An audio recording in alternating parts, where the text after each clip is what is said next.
আমার চ্যানেলে সবাইকে স্বাগত জানিয়ে আজকের রেসিপিটা শুরু করছি। আজকের রেসিপিটা হলো মোচা চিংড়ি। মোচা চিংড়ি বানানোর জন্য প্রথমেই আমি সব উপকরণ রেডি করে নিয়েছি।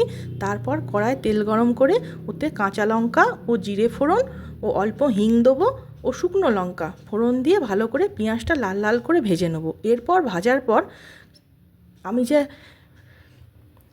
চিংড়ি মাছগুলো কেটে রেখেছিলাম, চিংড়ি মাছগুলো দিয়ে ওতে ভালো করে ভেজে নেব। চিংড়ি মাছগুলো ভাজার পর একে একে একে মশলাগুলো সব দিয়ে দেবো। আদা, জিরে, হলুদ, কাশ্মীরি লঙ্কার গুঁড়ো, তারপরে আদা ও রসুনের পেস্টটি দিয়ে দেবো। এরপর পেস্টটি ভালো করে নাড়াচাড়া করে ওতে আলু সেদ্ধ করে কেটে রেখেছিলাম সেটি ও ছোলাও সেদ্ধ করে রেখেছিলাম ওটি দিয়ে দেবো। এরপর মোচা দিয়ে দেবো। মোচাটা আগে থেকে সেদ্ধ করে রেখেছিলাম। সব কিছু দিয়ে ওতে ভালো করে নাড়াচাড়া করে শুকনো শুকনো করে নেব। তাতে অল্প চিনি দেবো ও লাস্টে একটু গরম মশলা ও ঘি দিয়ে নামিয়ে নেব। আজকের মতো টাটা।